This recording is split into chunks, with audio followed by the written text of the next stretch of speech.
BJP छोड़कर join हुआ मैं। वो बोल रही कि सर्वे रिपोर्ट में गड़बड़ कर दी। रायचूर का बैकवर्ड एरिया बोल के बोलते हैं, बैकवर्ड एरिया ये नहीं है, जानबूझ के बैकवर्ड एरिया बना गया है।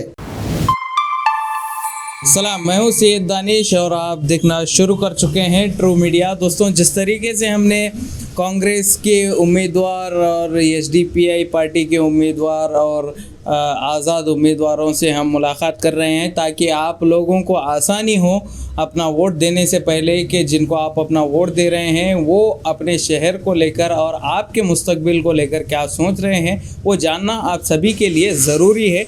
इसीलिए हमारा ये प्रोग्राम जो है ये जारी है। हम सभी जो उम्मीदवार हैं उनसे बात करके उनकी क्या पॉलिटिकल थिंकिंग है, आइडियोलॉजी क्या है अपने शहर को लेकर, वो कितने विज़न रखते हैं, क्या उनका एम है रायचूर को लेकर, उस ताल्लुक़ से हम सवाल और जवाब कर रहे हैं। फ़िलहाल मेरे साथ मौजूद हैं रायचूर के आम आदमी पार्टी के उम्मीदवार डी वीरेश और साथ ही साथ आम आदमी पार्टी के डिस्ट्रिक्ट सेक्रेटरी सैयद नुसरत साहब हमारे साथ इस वक्त मौजूद हैं। हम जानने की कोशिश करेंगे कि आम आदमी पार्टी जो है वो रायचूर में किस तरीके से यहाँ के हालातों को देख रही है और आने वाले दिनों में अगर वो उनको मौका मिलेगा तो वो क्या कुछ बदलने की कोशिश करेंगे। वीरेश साहब, आपका ट्रू मीडिया में वेलकम है। नमस्ते। वीरेश साहब, सबसे पहले तो मुझे ये बताइए, मैं जो एलिगेशंस लगे हैं उस पर बात करूंगा, उसके बाद आपके कैंपेनिंग वगैरह पर हम जाएंगे। फ़िलहाल मुझे ये बताइए कि जो आपके एक्स लीडर थे अज़हर राणा, जो फ़िलहाल अब जेडीएस में है, उन्होंने एक बड़ा एलिगेशन लगाया कि उनके साथ जो है वो धोखा हुआ है, कुछ सर्वे रिपोर्ट में गड़बड़ की गई है, उसी लिए उन्होंने कहा कि मैंने पार्टी को छोड़ा है। तो क्या है असल बात, आप हमें बताइए। नहीं, अभी अज़हरुद्दीन राणा हमारे आम आदमी पार्टी के बहुत बेहतरीन यूथ लीडर है, वैसा कुछ भी इसमें शक की बात नहीं है। मगर वो क्या है, वर्क उन्होंने भी उम्मीदवार थे, मैं भी उम्मीदवार था, और बीच में हमारे बेंगलुरु से पूजा रमेश उन्होंने भी आए थे, उन्होंने भी उम्मीदवार थे। मगर काम सब लोगों को दिया गया, हमारा सेंट्रल टीम और स्टेट टीम से काम सभी लोगों को दिया गया। मगर हम भी एक साल से इधर हम पूरा हमारा ताकत लगा के आम आदमी पार्टी को कम्प्लीटली इधर ऊपर लाने के लिए हमारा ताकत जोर लगा के कर रहे थे। मगर हमारे को टिकट हमारे को मिलता, उनको मिलता या पूजा रमेश को मिलता, ये किसी को नहीं पता था। और मैं आम आदमी पार्टी से यहाँ से एक कार्यकर्ता होकर ज्वाइन हुआ। मेरा ये कंडीशन नहीं था कि मेरे को टिकट दिए तो मैं आम आदमी पार्टी को इधर रायचूर में स्टैंड कर सकता हूँ, एस्टाब्लिश कर सकता हूँ, इसको डेवलप कर सकता हूँ। मैं आम आदमी पार्टी इसीलिए ज्वाइन हुआ, बीजेपी छोड़कर ज्वाइन हुआ। मैं लास्ट ईयर मार्च 2022 में 28 मार्च में मैं ज्वाइन हो गया। उस टाइम पे सभी लोग ज्वाइन हो गए यहाँ पे। तो पहले भी हमारे पास कार्यकर्ता थे और 2018 में भी हमारा आम आदमी पार्टी रायचूर से इधर पार्टिसिपेट किया गया, और महबूब हेगड़दिंडी बोल के उन्होंने भी पार्टिसिपेट करे। और जितने भी पुराने कार्यकर्ता हैं सब लोग हम जुड़ के इधर वर्क करें। और जिनका हमारा फ्रेंड है और हमारे भाई हैं हमारा अज़हरुद्दीन राणा का, उन्होंने भी हमारे साथ बहुत अच्छा काम करे, मिलजुल के काम करे और बहुत सा प्रोग्राम्स करे, हमारे साथ वर्क करे। मगर ये क्या हो गया, बीच में एक सेंट्रल और स्टेट का सर्वे टीम आया था। वो सर्वे के हिसाब से जिसको सीट देना, जिसको सीट नहीं देना, वो सर्वे होकर सर्वे का रिपोर्ट लेकर जिस तरीके से हमारा इधर मेंबरशिप वर्क हो या पार्टी का जो भी हमारे को टास्क देते वो टास्क जितना लोग हम लोग पूरा करें, जितना दिन में पूरा करें, और जितने लोग हम सब लोग मिलके सिटी में कितना वर्क करें, ये सब सर्वे रिपोर्ट गया। सर्वे रिपोर्ट के हिसाब से हमारे को स्टेट और सेंट्रल टीम से टिकट अलॉट किया गया। यानी आप ये कह रहे हैं कि अज़हरुद्दीन राणा जो है, जो टास्क दिया गया था उसमें कमज़ोर थे, आपका नाम जो है वो सर्वे में टॉप में आया। नहीं, कमज़ोरी का बात मैं नहीं कह रहा, उन्होंने भी अच्छा मुकाबले में से काम करे। मगर ऐसा नहीं कि टिकट, अभी देखो 3 जने उम्मीदवार है, टिकट तो एक ही को दिया जाता। ये कमज़ोर बोल के वैसा बात नहीं है। उनके छोड़ने की वजह क्या थी? वो बोल रहे कि सर्वे रिपोर्ट में गड़बड़ कर दी। नहीं, सर्वे रिपोर्ट में गड़बड़ नहीं है, मगर उनको मेरे को टिकट देने के बावजूद भी उनको यादगीर का टिकट दिया गया, उनका सम्मान किया गया। हमारा पार्टी में अभी भी अज़हरुद्दीन राणा को बहुत सा रायचूर में यूथ्स चाहते, हम भी उनको बहुत चाहते, हमारे पार्टी वाले भी बहुत चाहते। उनको मैं अल्टरनेट क्या करें, इधर मेरा टिकट कंफर्म होने के बाद हम खुद उनके घर को गए और उनको सम्मान करें, हमारे पार्टी में आके मिल के जुड़ के काम करने का उनको भी हम रिक्वेस्ट किया, बताया गया। मगर हम लोग बीच में ये सब सिलसिला जब जारी था तो अजहरुद्दीन राणा, मैं, सब लोग मिलके हम 2-3 सभा में 2-3 मीटिंग में ये डिसाइड किया गया पूरे कार्यकर्ताओं के साथ, टिकट या तो अजहरुद्दीन राणा को मिले तो मैं काम करूँगा, बेशक विदाउट डिमांड के ऊपर। अजहरुद्दीन राणा भी वही बात बोले कि वीरेश भाई को मिलेंगे। बहुत से सभा में, मीटिंग में, बहुत स्पीच में बोले सो है, मैं भी स्पीच में बोले सो हूँ। जब वीरेश को मिली तो गायब हो गए? नहीं, गायब नहीं हुए, जेडीएस ज्वाइन करे। हाँ, जेडीएस वो ज्वाइन करे तो उधर उनको यादगिर का टिकट दिया गया, उधर भी उन्होंने जाके प्रेस मीट करे। मगर उसके बाद में क्या क्या चेंजेस हुआ ये मुझे नहीं पता। अच्छा, तो खैर ठीक है, हमारे साथ सैयद नुसरत साहब भी हैं जो डिस्ट्रिक्ट के सेक्रेटरी हैं। एज अ सेक्रेटरी नुसरत साहब, आप क्या देख रहे हैं पूरे डिस्ट्रिक्ट में? आप कहाँ कहाँ पर दौरा किए, वहाँ के आवाम आपसे मुखातिब होकर आपको क्या बताई और किस तरीके से आप ये इलेक्शन को देख रहे हैं? अस्सलाम वालेकुम। पार्टी हाई कमांड ने मेरे को डिस्ट्रिक्ट सेक्रेटरी बनाया, लगभग 4 महीने हो गए। तो जहाँ तक मेरा दौरा हुआ है, आप जैसा बोले, रायचूर ग्रामांतरा, रायचूर रूरल, मानवी, सिंधुनूर और लिंकसुगुर, इन जगहों पे 7 में से, रायचूर में 7 सीटें आती है, 7 में से 5 जगहों पे पार्टी ने टिकट दिया था। 2 सीटें खाली थी, जिसमें से एक लिंकसुगुर जो है वो अभी लास्ट मोमेंट में उसने विड्रॉ कर लिया, मतलब वापस ले लिया नॉमिनेशन। तो जहाँ पर भी मैं गया हूँ, पार्टी का रेस्पॉन्स, और हम लोग 1 साल से यहाँ पे वार्ड में घूम रहे हैं, लगभग 1 साल से ऊपर ही हो गया। तो हर कोई यहाँ पे क्या चाह रहा, अभी चेंजेस होना बल्कि चाह रहा, क्योंकि बीजेपी, कांग्रेस, जेडीएस, ये सबको देख के लोग है ना बहुत तंग आ गए। हर बार यही बोले जाते कि इस बार होगा, इस बार होगा, इस बार होगा। कभी कांग्रेस की गवर्नमेंट रायचूर में थी तो बेंगलोर में बीजेपी रहती थी, सेंट्रल में कांग्रेस रहती थी, या फिर बेंगलोर में स्टेट में अगर बीजेपी होती तो यहाँ पे कांग्रेस होती थी। रायचूर में वो काफ़ी सालों के बाद ऐसा हुआ कि सेंट्रल, स्टेट और रायचूर सिटी, 3 जगह भी बीजेपी थी, कुछ काम नहीं कर पाई। तो इसकी वजह से आज जितने भी वार्ड में हम लोग सर्वे करें तो सब लोग साइलेंट, बहुत वोटर जो है बहुत साइलेंट बैठा हुआ है। वोट इंशाल्लाह हमको आएगा, क्योंकि ऐसा हमको वार्ड से लग रहा है, जिस तरह से हमारे सर्वे चल रहे हैं। वो लोग पोस्टर्स में हैं, जो भीड़ बीजेपी में है वही भीड़ कांग्रेस में दिख रही, वही भीड़ जेडीएस में दिख रही। पैसा दे के, पैसा लुटा के अगर ये लोग राजनीति कर रहे, तो मैं पब्लिक से यही बोलना चाहूँगा, अगर इतना पैसा खर्च करने के बाद वो लोग आपका काम कैसे करेंगे? एक मौका इस पार्टी को तो मिलना चाहिए।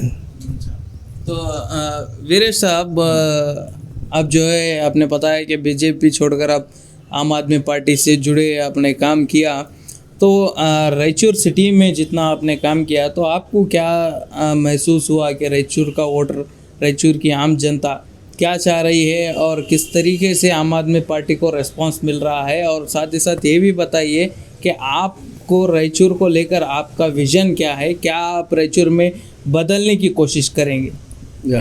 बिल्कुल दानिश भाई, अभी रायचूर में पब्लिक के पास, हम जितना पब्लिक के पास हम गए अब तक, एज ए मेंबरशिप ड्राइव होंगे प्रचार के लिए, और पूरा सिटी में जहाँ जहाँ वार्ड में, हमें थोड़ा सर्कल में, रोडों में बैठ के हम जितना प्रचार करें, जैसा कि हम रेस्पॉन्स पब्लिक का क्या हो रहा, इस बार बदलाव चाह रहे, पब्लिक इस बार बदलाव चाह रहे, क्योंकि 10 साल से रायचूर में एक ही एमएलए टिका हुआ है, वो सबको मालूम है। और 10 साल से एक ही एमएलए टिका हुआ है, वो 10 साल में जितना रायचूर डेवलपमेंट होने वाला था उतना नहीं हुआ। और उसमें क्या हो गया, पहली बार उन्होंने जेडीएस में से आए, फिर बीजेपी से एमएलए हो गए, और 10 साल का पीरियड में यहाँ डेवलपमेंट 35 वार्डों का जितना एक खूबसूरत तरीके से होने का था रायचूर में, हालांकि बहुत सा फंड रायचूर को आया। ये डबल इंजन सरकार चल रहा हमारे पास, उधर सेंट्रल में भी है, स्टेट में भी है, और दोनों डबल इंजन सरकार में रायचूर को कौन सा पीरियड में भी जितना फंड नहीं आया, अभी शिवराज पाटिल का पीरियड में उतना फंड आया। फंड आने के बावजूद भी आप देख रहे, हम लोग सब लोग मिलके देख रहे हैं 35 वार्ड में आज जैसा का प्रॉब्लम वैसे है, वाटर का प्रॉब्लम है। वाटर वे लोग सप्लाई कर रहे, दे रहे, मगर वाटर अच्छा वाटर नहीं दे रहे। बेसिक इम्यूनिटीज का प्रॉब्लम। यस, फिल्टर वाटर नहीं दे रहे, और अब यूजीडी का प्रॉब्लम है, और सफाई नहीं हो रहा। म्यूनसिपाल्टी से वर्क आप देख रहे हैं ना, कौन सा वार्ड में भी आपको लाइट का रहते, रोड का रहते, कुछ भी रहते हर जगह, मगर वर्क हो रहा, मगर कैसा हो रहा बोले तो वो वर्क करे तो भी उसका कुछ भी यूज़ नहीं हो रहा। लोगों को सही तरीके से वर्क होना चाहिए। जितना फंड आ रहा, अभी म्यूनसिपाल्टी भी हमारे पास है रायचूर में, और डिपार्टमेंटल सब डिपार्टमेंट्स है, डिस्ट्रिक्ट से, हमारा रायचूर सिटी से, डीसी ऑफिस से लेके जितना भी हमारा एक प्रोसीजर के हिसाब से वर्क होना चाहिए वो वर्क नहीं हो रहा। अच्छा, तो अगर आपको मौका मिलता है तो आप ये जो अब तक जो शिकायतें आपने बताई उसको तो आप ठीक करेंगे, लेकिन साथ ही साथ जो मेजर रायचूर को चीज़ें मिलनी चाहिए थी वो क्या क्या आपका विजन है? क्या प्रोजेक्ट्स आप रायचूर में देखना चाहेंगे? क्या लाना चाहेंगे? क्या रायचूर को मिलना चाहिए जो एक सिटी को स्मार्ट सिटी बना सके? नहीं, अभी हमारा रायचूर सिटी आप आप लोग देख रहे हैं ना, रायचूर ऑलरेडी स्मॉल सिटी बोले तो नैरो सिटी है। इधर मेजर नहीं, स्मार्ट सिटी तो वो बनाएंगे। स्मार्ट सिटी बनाने के लिए उसको एक प्लान चाहिए। अभी रायचूर का प्रेजेंट प्रॉब्लम क्या है? सिटी नैरो है, इधर ज़्यादा व्हीकल्स हो गए, पॉपुलेशन ज़्यादा बढ़ रहा, अब सिटी नैरो हो रहा, इधर पार्किंग प्रॉब्लम है, और इधर सही तरीके से रायचूर में अच्छा गार्डन्स नहीं है। 4 व्हीलर्स को, 2 व्हीलर्स को, ऑटो लोगों को, सभी लोगों को इधर मैक्सिमम प्रॉब्लम्स है। अगर आप स्मार्ट सिटी बनाना चाहते हैं तो रायचूर न्यू सिटी बनाना पड़ेगा। रायचूर न्यू सिटी बनाने के लिए रिंग रोड का ज़रूरत है। जितना हम सिटी को फैलाएंगे उतना सिटी डेवलप होगा। अभी तक सिटी बाहर फैल रहा ही नहीं, फैलाना नहीं चाहते ये लोग, फैलाना डेवलपमेंट करना ही नहीं चाहते। अभी फॉर एग्जांपल देखिए, रायचूर में डीसी ऑफिस का, नया डीसी ऑफिस का मिनी विधानसौधा बोला जाता है, उसको तकरीबन 20 से 25 करोड़ रुपए सैंक्शन होके 6 साल हो गए। एक मिनी विधानसौधा डीसी ऑफिस बनाने के लिए 6 साल लिए लोग। हमारे प्रेजेंट एमएलए साहब जो है, उन्होंने जब सत्ता में थे, जब ही टेंडर होके पास हो गया, उनका पीरियड भी ख़त्म हो गया। फिर ये थर्ड इलेक्शन आया, थर्ड इलेक्शन आने के बावजूद भी डीसी ऑफिस का अभी तक ओपनिंग नहीं हुआ। सो मैं बोलने का ये है, तकरीबन बड़े बड़े प्रोजेक्ट्स पेंडिंग किया जा रहा, और प्रोजेक्ट्स अलॉट हुए तो भी बहुत स्लोली काम किया जा रहा है। ये क्यों? बिकॉज फंड्स तो बहुत आ रहे हैं हमारे पास।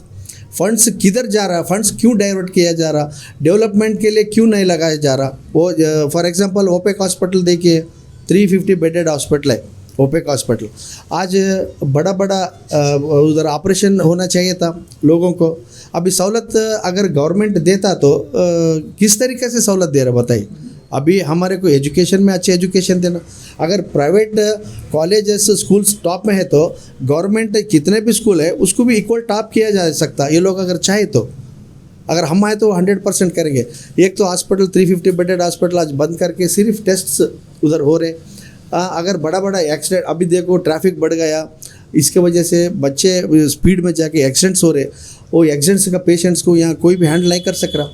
उनको हमारा बेंगलोर स्कूल लेके जा रहे हैदराबाद को, अगर उधर लेके गए लाखों में खर्च होता, खर्च कौन बेयर कर सकता? ये सब चीज़ हमारे को जितना जो हमारे को फैसिलिटीज इधर गवर्नमेंट से देने का, वो सिर्फ नाम के वास्ते है। ये देना चाहिए था। ये हॉस्पिटल का दे दे, ये हमारे डीसी ऑफिस का उधर इमीडिएट ओपनिंग करा दे और रिंग रोड स्टार्ट करें दे। हम खुद उनको सपोर्ट करते। ये सब चीज़ छोड़ के उनको जिधर बेनिफिट है उधर रोड बनाने का। आप देखते लास्ट में अभी इलेक्शन 1 मंथ 2 मंथ बिफोर सब वार्ड में रोड डाला गया। 5 साल से रोड नहीं डाला गया, 2-3 महीने में पूरे रोड कंप्लीट करे। रोड वहाँ पे टूट गए हो? हाँ, ऑलरेडी अभी बारिश में ऑलरेडी 2-3 रोड सब खत्म हो गए। मेरे ख्याल से क्या ये रोड डेवलपमेंट के लिए डाला गया या तो फंड वापस जाता, क्या वो फंड यूज़ करने के लिए डाला गया? ये सब चीज़ हम ध्यान में रख के सब लोग इसके ऊपर आप चर्चा करें, पब्लिक पे चर्चा करें। ये सब रीज़न क्यों हो रहा हमारे को, अगर ऐसे सब सिचुएशन में है तो हमारे को सही रीज़न दे, क्यों कर रहे हैं ये सब आप। अच्छा, तो आपको अगर मौका मिलेगा तो आप इसको सही तरीके से इम्प्लीमेंट करेंगे? 100%। देखिए, हर एक काम का एक टाइम रहता, हर एक काम का एक टाइम रहता। कौन सा फंड कहाँ यूज़ करना उधर ही यूज़ करना। बहुत सा फंड दूसरे म्यूनसिपालिटी का फंड PWD को डाइवर्ट किया गया। किस लिए डाइवर्ट किया गया? उनका जो काम है, उनका जो बेनिफिट का काम है, उधर टेंडर करके वहाँ काम करके उनके बिल उठाने के लिए उधर डाइवर्ट किया गया। जो फंड म्यूनसिपालिटी को आता म्यूनसिपालिटी में यूज़ करिए, जो फंड PWD को आता PWD को यूज़ करे। अगर वैसा तुम अगर करेक्ट यूज़ करे तो उसमें सिस्टमेटिकली तुम्हारा वर्क होता, सिटी भी डेवलप होता, उसमें भ्रष्टाचार भी कम करे। हम सब लोगों को, अधिकारी लोगों को भी हम बोलते हैं कि भ्रष्टाचार कम करे या ख़त्म करे? ख़त्म करे, बेस्ट है, ख़त्म करे और सही ईमानदारी से काम करे। और 100% हमारा जैसा दिल्ली में 0% सरकार चल रहा, वो 100% यहाँ भी 0% सरकार लाए, ताकि रायचूर ऑलरेडी बहुत बैकवर्ड एरिया बोल के सभी लोग बोलते, हम नहीं बोलते, मैं नहीं बोलता, मैं रायचूर वाला हूँ, मैं नहीं बोलता बैकवर्ड बोल के। रायचूर बहुत अच्छा है, रायचूर के लोग अच्छे हैं, रायचूर का पूरा अवाम अच्छा है। अगर दूसरे सिटी में गए, बेंगलुरु, हम गुलबर्गा उधर गए, तो वहाँ के लोग बोलते हैं आपका रायचूर बैकवर्ड है। क्यों बोलते हैं? और रायचूर फॉरवर्ड करने के लिए ये लोग क्या कर रहे हैं? अब तक जितने MLAs आए, ये लोग क्या करें? क्यों डेवलप नहीं करें? अब दूसरे लोग इनको क्वेश्चन नहीं कर सकते क्या? ये लोग MLA होकर दूसरे जगह जाते हैं तो तुम्हारी सिटी में तुम क्या करें, तो वो लोग क्या जवाब देते उधर? पब्लिक तो हमारे को पूछता, हम ये जवाब से हम खामोश है, क्योंकि हमारे पास अब तक एम्स नहीं आया। 350 डेज स्ट्राइक चल रहा है हमारे पास, उसके बारे में चर्चा नहीं हो रहा। लास्ट गवर्नमेंट फिनिशिंग ख़त्म करते टाइम पे बजट हुआ, वो बजट में क्या करा? वो सारे माइनॉरिटी लोगों को 4% का रिजर्वेशन ख़त्म किया गया। ऐसे सब सिलसिला चल रहा, ये सब नहीं होना चाहिए। अगर सही डेवलपमेंट का अगर बात करते तो अगर बैकवर्ड एरिया को पहले आप इधर फॉरवर्ड करो। रायचूर का बैकवर्ड एरिया बोल के बोलते, बैकवर्ड एरिया ये नहीं है, जानबूझ के बैकवर्ड एरिया बना गया है, जानबूझ के बनाया गया है, क्योंकि हमारे पास सोर्सेस बहुत है। 2 नदियां है, वाटर है, करंट है, हमारे पास हट्टी गोल्ड माइंस में गोल्ड है, हमारे पास बेस्ट लैंड्स है। आप जितना डेवलपमेंट करते उतना लैंड्स है हमारे पास। इधर राइस, चावल, कपास, मिर्ची हमारे पास बहुत है। ये सब सोर्सेस रख लेकर बैकवर्ड कैसा होता? बैकवर्ड फैसिलिटीज़ ये लोग हमारे को अच्छा नहीं देते, तब तक हमारे को ये लोग बैकवर्ड ही बोलेंगे। इधर एजुकेशन सिस्टम सुधार करो, अच्छे संस्था लेके आओ, और फ्लोटिंग पॉपुलेशन हमारे पास कम हो गया। अब इस सेंसस के हिसाब से लास्ट टाइम देखिए 2018 में जितना सेंसस था, सेम इधर 2023 में आए तो उतना ही है। क्यों इधर आबादी नहीं बढ़ रहा? क्यों इधर डेवलपमेंट नहीं हो रहा? क्योंकि इधर सोर्स ऑफ इनकम बहुत कम होता जा रहा। हमारे पास ये इरिगेशन है, हमारे पास इंडस्ट्रीज है, इसका ग्रोथ नहीं हो रहा, जहाँ के वहाँ स्टॉप हो गया। इसको एजुकेशन सिस्टम में ऊपर लाएं और इरिगेशन सिस्टम में ऊपर लाएं। इरिगेशन पूरा कम्प्लीटली लिफ्ट इरिगेशन वर्क करे, ताकि इधर ग्रोथ होगा और किसान लोग किसान लोग अगर ग्रो करे तो इधर इनकम अच्छा होगा, गंज को अच्छा होगा और रायचूर में बिजनेस भी बढ़ेगा। अच्छा, तो बहुत सारी बातें आपने बताई और सजेशन भी दिया कि आप लाएं। आप खुद भी लाएंगे या आप सिर्फ सजेशन दे रहे हैं? नहीं, हमारा पॉलिसी है। देखिए साहब, अभी हम दिल्ली मॉडल में, पंजाब मॉडल में हम ऑलरेडी 2 स्टेट है और हमारा नेशनल पार्टी डिक्लेयर हो गया, और हमारा एक पार्टी का सिस्टम, एक प्रोसीजर है, जैसा उधर वर्क करते हैं सेम सिस्टम में इधर भी वर्क करते हैं। हम 35 वार्ड्स में डेवलपमेंट के लिए हम जी जान लगा के वर्क करेंगे। अगर हमारे को रायचूर के पूरा आवाम हमारे को एक चांस दे, हमारे को जीता है, तो 100% 35 वार्ड में जैसा कि दिल्ली में मॉडल है, वो सेम मॉडल मोहल्ला क्लिनिक होगा और गवर्नमेंट स्कूल्स सुधारेंगे। और हमारे हर वार्ड में एक फ़ोन नंबर दिया जाएगा, वो फ़ोन तुरंत करते हमारे ऑफिस से सब लोग उधर अटेंड होंगे और अटेंड होकर वार्ड का काम करेंगे। दिल्ली मॉडल रायचूर में आएगा 100% साहब, इधर कोई शक का बात नहीं। 100% दिल्ली मॉडल हम इधर करके दिखाएंगे। फिलहाल रायचूर में आपके पार्टी में कितने मेंबर्स जो है फिलहाल के लिए हैं? हमारे पार्टी में हम टोटल तकरीबन वार्ड में हमारे मेंबर्स वर्क कर रहे हैं, तकरीबन वार्ड में है। उसमें मैं मेरे हिसाब से एक 20-25 वार्ड में हमारे मेंबर्स है और सब लोग हम जुड़ के काम करें। और हमारे पास हमारा पार्टी में स्पेशली जाति मत भेदभाव कुछ भी नहीं है। केजरीवाल का जो एक मॉडल है और केजरीवाल जी का जो सिस्टम है केजरीवाल जो कर रहे ईमानदारी से वो सब लोग फॉलो कर रहे और डे बाय डे लोग आके हमारे से जुड़ रहे, हमारे से वर्क कर रहे। वर्क करने में सब लोग मिलके हम पूरा रायचूर का एक टीम बंदोबस्त टीम करके हम अब आज काम करके बता रहे लोगों को। तो मेरा अगला सवाल नुसरत साहब आपसे है कि आप डिस्ट्रिक्ट सेक्रेटरी हैं, कहा यह जाता है ये हकीकत है या सिर्फ कहने के लिए नहीं पता, लेकिन कहा यह जाता है कि रायचूर में कास्ट को देखकर वोट किया जाता है। तो आपके टारगेट वोटर्स कौन हैं? जिस तरीके से फ़िलहाल सभी पार्टियों को माइनॉरिटीज़ की सख्त ज़रूरत है, सभी माइनॉरिटीज़ को अपनी तरफ अट्रैक्ट करने के लिए बहुत सारी चीज़ें कर रहे हैं, बहुत सारे आश्वासन दे रहे हैं। तो आपके जो मेजर वोटर्स है वो कौन सी कम्युनिटी है और आपको जो है इस मर्तबा कितने वोट मिलेंगे, आपको क्या लगता है? शुक्रिया। ये सवाल आपने जो पूछा ना, बहुत अच्छा सवाल है। सबसे पहली बात, आम आदमी पार्टी किसी कम्युनिटी को टारगेट नहीं करती। दिल्ली में पिछली बार 380 करोड़ का इलेक्शन बीजेपी लड़ी थी जो कि हार गई। आम आदमी पार्टी तीसरी बार की जीत थी। सबसे महंगा, इंडिया का सबसे महंगा इलेक्शन वहाँ पे लड़ा गया, मगर लोगों ने 380 करोड़ रुपए खर्च करने के बाद भी बीजेपी लोगों ने खाया उनका। खा के भी पार्टी ने जो देखा, मंदिर को बाजू रखा, मस्जिद को बाजू में रखा, मुस्लिम, हिंदू, हिजाब वगैरह ये सारे चीज़ों को बाजू में रख के आम आदमी पार्टी को वहाँ के लोगों ने वोट दिया। और मैं ये समझता हूँ कि वोट सिर्फ डेवलपमेंट के नाम पे होना चाहिए, ना कि हिंदू मुस्लिम के नाम पे होना चाहिए। अगर बीजेपी, कांग्रेस, जेडीएस वगैरह अगर ये लोग इन डायलॉग से, जैसे कि बीजेपी खाली हिंदुत्व बोलती है, अगर बीजेपी इन डायलॉग से हट के वोट मांगे तो उसको एक भी वोट नहीं पड़ेगा। कांग्रेस ये बोलती है कि भाई जब भी इलेक्शन आता है 5 साल तक टिश्यू पेपर की तरह यूज़ करके फेंक देते हैं वो लोग, मुस्लिम्स को सामने लेते, माइनॉरिटीज़ को सामने लेते। 4 साल 10 महीने वो लोग काम नहीं करते, जब 2 महीने बाकी रहते अपने आप को मुसलमानों का मसीहा बोल के आ जाते सामने। तो ये सब जितनी भी पार्टी से, जेसीबी हम लोग इसका नाम रखे, जेडीएस, कांग्रेस और बीजेपी, ये जेसीबी जितनी भी पार्टीज है, ये लोग सिर्फ पैसे से सत्ता और सत्ता से पैसा कमाना जानते हैं। मुझे तो आपके जो उम्मीद कितनी है, कितने वोट इस मतलब आपकी पार्टी ले? देखिए, इस बार मैंने जैसा इससे पहले भी बोला, वोटर्स साइलेंट बैठा हुआ है। जिस हिसाब से हमारा सर्वे है कुछ बोल नहीं सकते, मगर जिस वार्ड में भी हम जा रहे वहाँ पे अंदर से इशारे चल रहे ऐसे ऐसे। कल हम एक वार्ड में गए, मैं किसकी रैली थी मैं वो नहीं बोलूँगा, बड़ी रैली थी, और वो भी बोला कि ये जो पब्लिक थी वो पब्लिक बीजेपी में भी दिख रही। रेट शायद चल रहा आजकल 300-500 रुपये, एक औरत के लिए 300 रुपये रेट लगा रहे ये लोग, 500 रुपये एक आदमी के ऊपर 500 रुपये लगा रहे, एक दारू की बोतल, एक बिरयानी की पैकेट रायचूर में। ये चीज़ें चल रही 100%। मैं आपको इसका वीडियो बना के आपको डालूंगा और आप इसको बिल्कुल चलाना, 100% इसको चलाना आप, जिस हिसाब से ये खेल चल रहा।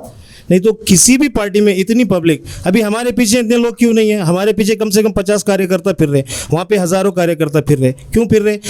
अगर वो लोग पैसे नहीं दिए तो उनके पीछे एक भी कार्यकर्ता नहीं रहता। ये मैं पूरी गारंटी से बोल सकता हूँ।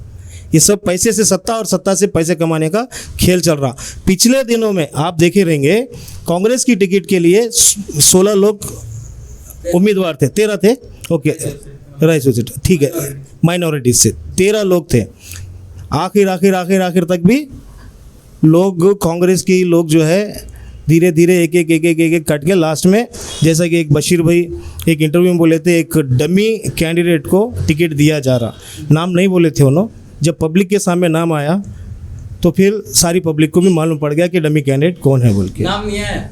नहीं, बाद में टिकट अनाउंस होने के बाद इशारतन उन्होंने बोल दिए थे।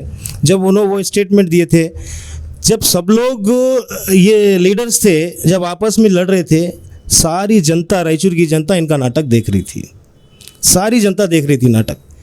जब एक को फाइनल हो गया वो भी नाटक जनता देख रही। यानी सब लोग जो है वो नाटक कर रहे, सिर्फ आम आदमी पार्टी काम कर रही। आम आदमी पार्टी काम के बेस पे, आंदोलन के बेस पे ही आगे बढ़ी सो है।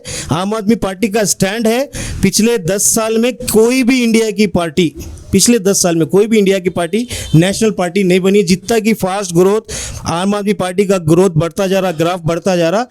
आप बीजेपी भी ले लो, बीजेपी भी राष्ट्रीय पार्टी इतना जल्दी नहीं बन सकती कि जितना कि आम आदमी पार्टी बनी है, और आम आदमी पार्टी को लोग पसंद कर रहे हैं। वीरेश साहब, आपको ये जनता को या पब्लिक को मैसेज आप हाँ, सबको, रायचूर के पूरे आवाम को और रायचूर के पूरे पब्लिक लोगों को मैं एक मैसेज देना चाहता हूँ। एक ऐसा मैसेज, आप लोगों को ये मैसेज से समथिंग कुछ आपको एक एहसास होगा। वो क्या मैसेज है बोले तो 1983 में रायचूर में इलेक्शन हुआ, जब संगमेश्वर सरदार जी एमएलए बने।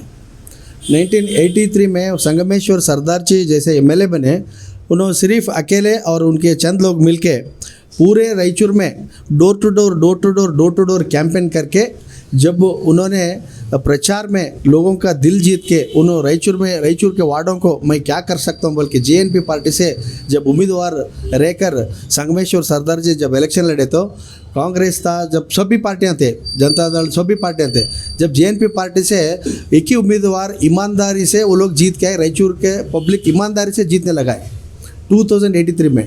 तो आज 2023 है, 1983 में आज 2023 है, तो 30 साल का गैप है। सेम अब हम 2023 में है, हम भी हमारा आम आदमी पार्टी से सभी लोग कार्यकर्ता, सभी लोग मिलके ईमानदारी से हम लोग 1 साल से काम कर रहे हैं। सब लोग, आप लोग जनता, इस बार एक मौका हमारे को, आम आदमी पार्टी को, कौन सा पार्टी कितना पैसा देता है वो यहाँ ये बड़ी बात नहीं है, वो क्वेश्चन नहीं है। वो कितना पैसा देता है क्या नहीं, वो हमारा सवाल नहीं है।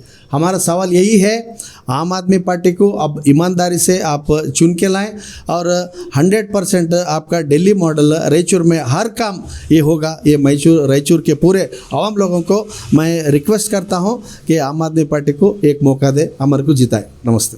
तो दोस्तों, ये थे हमारे साथ आम आदमी पार्टी के एमएलए कैंडिडेट और साथ ही साथ नुसरत साहब, जो कि आम आदमी पार्टी के डिस्ट्रिक्ट सेक्रेटरी हैं। इन्होंने जो कुछ भी बातें इन्होंने बताई, जो कुछ भी हमने इनसे सवाल किए, उसका जो इन्होंने जवाब दिया, उस जवाब से आप कितने मुतमईन हैं। और साथ ही साथ अगर आपके कोई सवाल हैं तो कमेंट सेक्शन में आप ज़रूर बताते जाइए।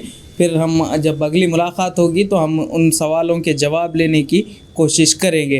फ़िलहाल के लिए आप अपनी एक राय बनाइए, क्योंकि इलेक्शन बहुत ही नज़दीक है। ये ज़रूरी है कि आने वाले 5 सालों का मुस्तकबिल आप तय करने वाले हैं। इस वीडियो में अगर आपको अच्छा लगता है तो इस वीडियो को अपने दोस्त अहबाब में ज़रूर से शेयर करिए, और अगर आप इस चैनल पर नए हैं तो चैनल को सब्सक्राइब करिए, नोटिफिकेशन बेल को ऑन करिए। आने वाले वीडियोस की अपडेट्स आपको मिलती रहेंगी। मैं आपसे इजाज़त चाहता हूँ। शुक्रिया।